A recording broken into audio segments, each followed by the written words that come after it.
নমস্কার, আমি একজন ডিজে লাভার বলছি এবং আমরাও পুজো করি এবং এই কমিটির তরফ থেকেও বলছি। আমাদেরও উল্টো রথে ভাড়া ছিল, কিন্তু কোনো সেটআপ আসেনি এবং কোনো মালিক সেটআপ দেয়নি। তার একটাই কারণ, এই পূর্ব মেদিনীপুরে পুলিশ যেভাবে সেট মালিকদের উপর অত্যাচার করছে, যেভাবে থানায় নিয়ে গিয়ে যেভাবে কাটমানির দাবি করছে, যেভাবে টাকা নিচ্ছে, জরিমানা করছে, সেই কারণের জন্য আজকে কোনো সেট মালিক আর কোনো ভরসা পাচ্ছে না তারা। আর মোটামুটি প্রতিটা জায়গায় পুলিশ সেট তোলার জন্য টার্গেটে বসে আছে, যার জন্য সেট মালিকরা আর সেট দিচ্ছে না। আর আমার আজকে সমস্ত ডিজে লাভার এবং সমস্ত কমিটি সেট মালিকদের একটা বার্তা দেওয়ার জন্য আজকে আমি কিছু কথা বলছি। আমাদেরকে সবাইকে এক হয়ে এই ডিজেটা বাঁচাতে গেলে পুলিশের বিরুদ্ধে আন্দোলন করতে হবে। পুলিশ আজকে যেভাবে কাটমানি নেওয়া শুরু করেছে সেটা সীমার বাইরে চলছে। আমি এসডিপো স্যারকে কিছু কথা বলতে চাই। স্যার, আপনি যেটা শুরু করেছেন, আপনি বলছেন শব্দ দূষণ হচ্ছে, বিভিন্ন রকম সমস্যা দেখা দিচ্ছে এই বক্সকে কেন্দ্র করে।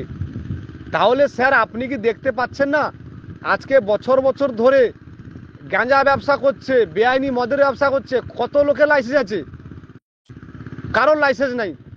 তারা যে এই মদ বিক্রি করছে, কারোর লাইসেন্স নেই, গাঁজা বিক্রি করছে, সেটা হচ্ছে কি হবে? হাজার হাজার জুয়ার ঠেক চলছে, সেগুলো চলছে কি হবে?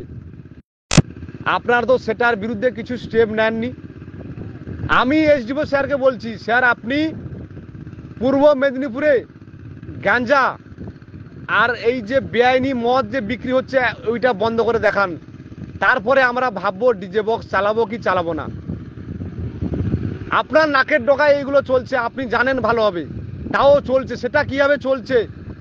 এইগুলো মানে এই ডিজে চালানো থেকে শুরু করে আজকে যারা এইগুলো খেয়ে যুব সমাজটা ধ্বংসের পথে যাচ্ছে, আপনি কি সেটা জানেন না? সেটা ভালোভাবে জানেন, কারণ আপনি জানেন ওইখান থেকে টাকা আসছে, সেই কারণে চলছে। আপনারা যখন ব্যবস্থা নিচ্ছেন, সব দিক দিয়ে ব্যবস্থা নিন। আপনি ডিজেরা বন্ধ করছেন, ঠিক আছে, সে দোকানগুলো তো বন্ধ করতে হবে, সেটা কেন খোলা আছে? আমি সমস্ত ডিজে লাভার এবং সেট মালিক সমস্ত কমিটিকে বলবো, আমরা সবাই এক হয়ে পুলিশের বিরুদ্ধে আমাদেরকে আন্দোলন করতে হবে। এইচডিপি স্যার, আপনি কি চাইছেন আমরা সেটাই বুঝতে পারছি না। আজকে এই ডিজেকে কেন্দ্র করে হাজার হাজার মানুষের কর্মস্থান, সেই মানুষগুলো আজকে কোথায় যাবে? হাজার হাজার মানুষের কাজের দায়িত্ব আপনাকে নিতে হবে।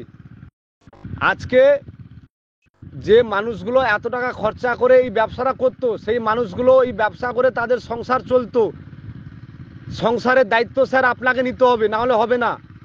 আপনি কি চাইছেন? তারা এই ব্যবসাগুলো বন্ধ করে রাজনীতি করুক, রাস্তায় রাস্তায় রাজনীতি করবে, বম গুলি খেয়ে মরবে নাকি? আপনি এটাই চাইছেন?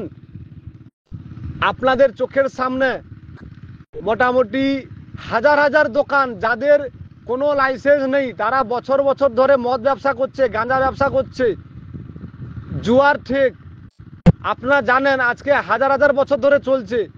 সেই মানুষগুলোর বিরুদ্ধে আপনারা তো কিছু স্টেপ নেননি, আমরা দেখতে পাইনি এখনো পর্যন্ত। গাঁজা মদ খেয়ে এই যুব সমাজ ধ্বংসের পথে, আপনারা ভালোভাবে জানেন, সেটার বিরুদ্ধে এখনো পর্যন্ত আপনারা কিছু স্টেপ নেননি। তাহলে আপনারা যেমন কাজ করছেন, সবার বিরুদ্ধে আপনারা করুন। আপনাকে রিকোয়েস্ট থাকলো এটা আমাদের। সমস্ত ডিজে প্রেমিকদের উদ্দেশ্যে জানাচ্ছি, সবাই মিলে আমাদেরকে এক হতে হবে। কারণ পূর্ব মেদিনীপুরে যেভাবে পুলিশের অত্যাচার বাড়ছে ডিজে সেটআপের ওপর ও ডিজে মালিকের ওপর, তাতে চিরকালের জন্য হয়তো পূর্ব মেদিনীপুরের ডিজে সিস্টেমটা বন্ধ হয়ে যাবে।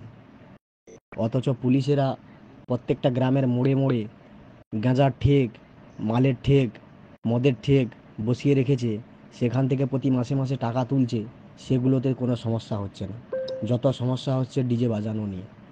তাহলে পুলিশ ডিজে বাজানোকে কেন্দ্র করে যেভাবে কাটমানি নিচ্ছে, ওরা সেট মালিকেরা কোথায় যাবে? 10,000 টাকার ভাড়া খাটতে এসে লক্ষ লক্ষ টাকা জরিমানা দিতে হচ্ছে, প্লাস তাদেরকে বিভিন্ন হ্যারেস হতে হচ্ছে এবং কেসের সম্মুখীন হতে হচ্ছে।